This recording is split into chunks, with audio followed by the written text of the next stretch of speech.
Welcome to Chitra's cooking with. இன்னைக்கு வீடியோவில் கேழ்வரகு மாவு, பீட்ரூட், காய்கறிகள் சேர்த்து இரும்பு சத்து நிறைஞ்சுள்ள ஒரு பிரேக்ஃபாஸ்ட் தான் நம்ம எப்படி செய்கிறதுன்னு பார்க்க போகிறோம். இந்த பிரேக்ஃபாஸ்ட் பார்த்திங்கன்னா ஒரு 10-15 நிமிஷத்துலேயே நம்ம ரெடி பண்ணிக்கலாம். டேஸ்ட் பார்த்திங்கன்னா ரொம்ப சூப்பராக இருக்கும். நமக்கு சைட் டிஷ் கூட தேவையில்லை. உடம்புல இரும்பு சத்து குறைவாக இருக்கிறவங்க, உடல் சோர்வாக இருந்ததுன்னா கண்டிப்பாக இந்த பிரேக்ஃபாஸ்ட் வாரத்தில் ஒரு 2 முறையாவது செஞ்சு சாப்பிடுங்க. உடம்புக்கு ரொம்பவே நல்லது. வாங்க இந்த ரெசிபி எப்படி பண்ணுறதுன்னு நம்ம வீடியோக்குள்ளே போய் பார்த்துடலாம். கேழ்வரகு மாவு 1/2 கிலோ எடுத்திருக்கேன். வீட்டில் அரைச்ச கேழ்வரகு மாவு தான் எடுத்திருக்கேன். நல்லா சலிச்சிட்டு 1/2 கிலோ எடுத்துக்கோங்க. இந்த மாவு அளவு பார்த்திங்கன்னா ஒரு 2 பேருக்கான அளவு. இப்போ இங்கே பார்த்திங்கன்னா ஒரு வெங்காயம், கருவேப்பிலை, ஒரு தக்காளி, கொஞ்சம் கொத்தமல்லி எடுத்திருக்கேன்.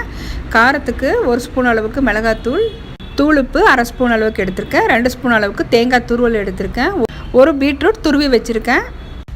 இப்போ இது கூடவே ஒரு வெள்ளரிக்காய் துருவி எடுத்திருக்கேன். வெள்ளரிக்காய்க்கு பதிலாக நீங்கள் வெள்ளை பூசணிக்காய், சொரக்காய் கூட எடுத்துக்கலாம். அதுவுமே உடம்புக்கு ரொம்பவே நல்லது. இப்போ நம்ம எடுத்திருந்த பொருள் எல்லாமே நம்ம மாவு கூட சேர்த்துக்கலாம். தேங்காய் சேர்க்கும் போது இந்த அடை பார்த்திங்கன்னா நல்ல ஒரு டேஸ்ட்டாக இருக்கும். ஒரு சின்ன வெள்ளரிக்காய் துருவி எடுத்திருக்கேன். ஒரு பீட்ரூட் எடுத்திருக்கேன். பீட்ரூட்டுக்கு பதிலாக நீங்கள் கேரட் கூட யூஸ் பண்ணிக்கலாம். இப்போ தண்ணி ஊற்றாமல் நல்லா ஒரு தடவை நல்லா பிசைஞ்சுக்கோங்க. நம்ம சேர்த்துருக்கிற இந்த காய்கறிலேயே நிறைய தண்ணி இருக்கும். நல்லா ஒரு தடவை மிக்ஸ் பண்ணிவிட்டு தண்ணி கொஞ்சம் கொஞ்சமாக விட்டு தோசை மாவு பதத்துக்கு கரைச்சி எடுத்துக்கிறேன். நம்ம இதே மெத்தடில் கம்பு அடை கூட செய்யலாங்க. காய்கறிலாம் சேர்த்து கம்பு அடை, சோள அடையும் செய்யலாம். நம்ம உடம்புக்கு ரொம்பவே நல்லது. வாரத்தில் ஒரு 2 தடவையாவது சிறுதானியங்கள் சேர்த்து நீங்கள் அடை செஞ்சு சாப்பிடுங்க. வெயிட் லாஸ் பண்ணுறவங்களுக்கு இது ஒன்று சாப்பிட்டாவே நல்ல ஃபில்லிங்காக இருக்கும். டயபெட்டிஸ் இருக்கிறவங்க ராகி சேர்த்த உணவு அடிக்கடி எடுக்கும்போது சுகர் ஸ்பைக் ஆகாமல் நமக்கு கண்ட்ரோல்லையே இருக்கும்.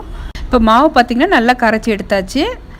இப்போ தோசை கல் வச்சுருக்கேன். கல் நல்லா சூடாக இருக்குது. மாவு இந்த பதத்தில் கரைச்சி எடுத்திருக்கேன்.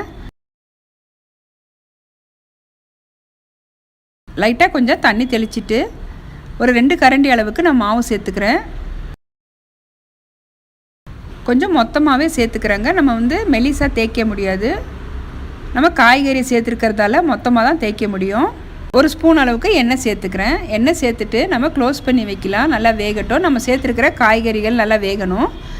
இப்போது ஒரு 5 நிமிஷம் நான் சிம்லேயே வேக வச்சுருந்தேன். இப்போ காய்கறி பார்த்திங்கன்னா நல்லா வெந்திருக்கு. மாவும் நல்லா வெந்து வந்திருக்கு. இப்போ அடுத்த பக்கம் திருப்பிக்கலாம்.